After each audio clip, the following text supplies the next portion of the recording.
Hi, my name is Mason, this is Gabby, and this is Robby, and today we're going to be talking about the 5 functions of management and how they can be applied to the teaching environment. We're going to be focusing on the do's and don'ts of teaching within these functions and how you can incorporate the 5 functions into the everyday classroom setting. Management is the logical process of coordinating resources. Within business management, money and employees are coordinated to accomplish an organization's needs and goals. Without proper management, business would get nothing done effectively or efficiently. People that are responsible for management are called managers. Managers make sure work and objectives are kept on track and on schedule.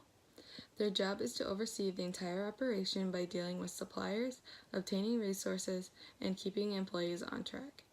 Managers must know how to do the jobs and responsibilities that their employees go through to effectively manage them. Employees are the most important asset for a manager because they are going to be delegated with responsibilities from the manager. They are responsible for carrying out the main functions of management. The success of the business or venture depends directly on the performance of the manager. There are 5 functions of management: planning, directing, staffing, organizing, and controlling. The purpose of planning is deciding what work will be done and how it will be accomplished. The first thing managers must do is identify goals. After the managers identify their goals, they identify methods to achieve the goals they generated and the resources they need to accomplish to achieve the goal. Planning is one of the most crucial functions of management because it lays the groundwork for the other functions. Planning helps prepare for potential issues and prevent mistakes. Some planning managerial skills, do's and don'ts. What you want to do to utilize the planning managerial skill is to map out the daily lessons, create a list of supplies needed for each activity, generate potential issues that may arise within your lessons, and generate benchmarks for the class to track their progress. Some examples of don'ts for the planning managerial skill is don't come to class unprepared or create an unclear or undetailed schedule, which will end up harming the class's progress. Directing involves providing guidance to workers and projects. Managers set the direction for the business and influence employees to follow the most efficient and effective direction for the company. Part of directing involves motivating and leading workers to accomplish the objectives set by the company. Some positive directing managerial skills that you can utilize in the classroom would be to motivate your students, engage in verbal and nonverbal communication in a clear and understandable fashion for the students, encourage students to take risks, and position yourself as a coach-like figure who can assist and problem solve with students. Some don'ts would be to not isolate yourself with your students, leave students with more questions, or create an unlikable or unreachable image with your students. Staffing involves the employees and workforce that is involved with the business or project. Managers must have adequate skills to identify the type of skills that employees need to have. This is the only way they can effectively delegate the task between the employees. Even though most teachers do not get to pick who works for them in their classroom, there are still tasks that they should and should not do when staffing.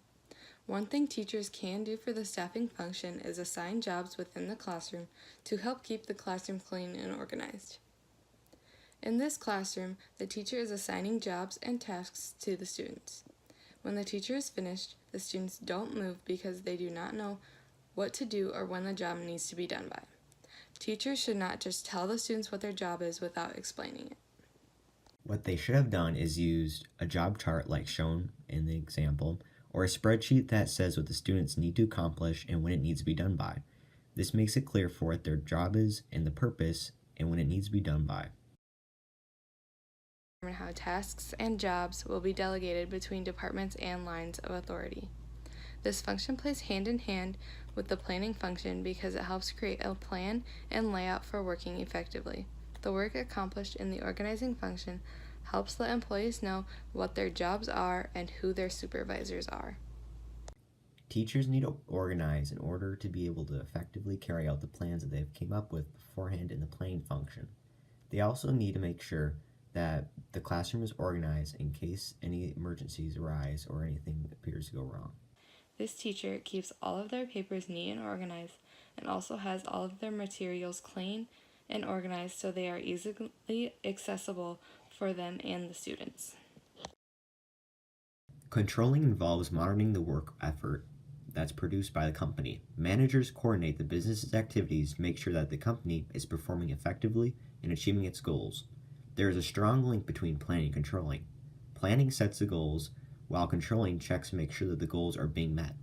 Another important part of controlling involves monitoring and measuring the employee's performance, identifying problems, and making corrections when necessary. To do this, managers set performance standards and evaluate employees against these standards. If managers find there are problems, they make corrections to adjust the path of the business.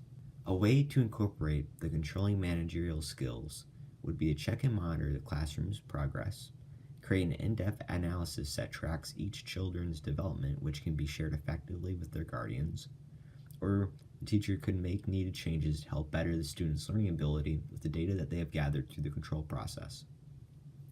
Ways that a teacher could ignore these skills would be to create an inconsistent method for gathering and monitoring data, or they could just ignore progress or issues that arise within the classroom altogether. Managerial control is one of the primary functions of management, and it involves setting performance standards, measuring performance, and taking corrective action when necessary. It might sound like a complicated process, but you've probably used it without even knowing it.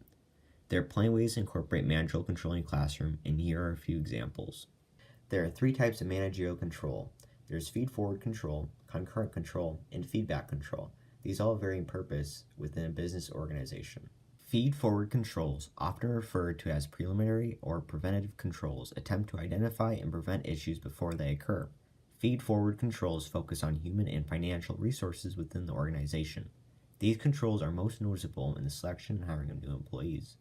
For example, organizations attempt to improve the likelihood that employees will perform up to the standards by identifying the necessary job skills needed for that job. Concurrent controls monitors the ongoing employee activity and ensure consistency with quality standards. These controls rely on performance standards, rules, and regulations for guiding employees' tasks and behaviors. This purpose is to ensure that the activities within the business has produced the results that have been wanted in the planning function.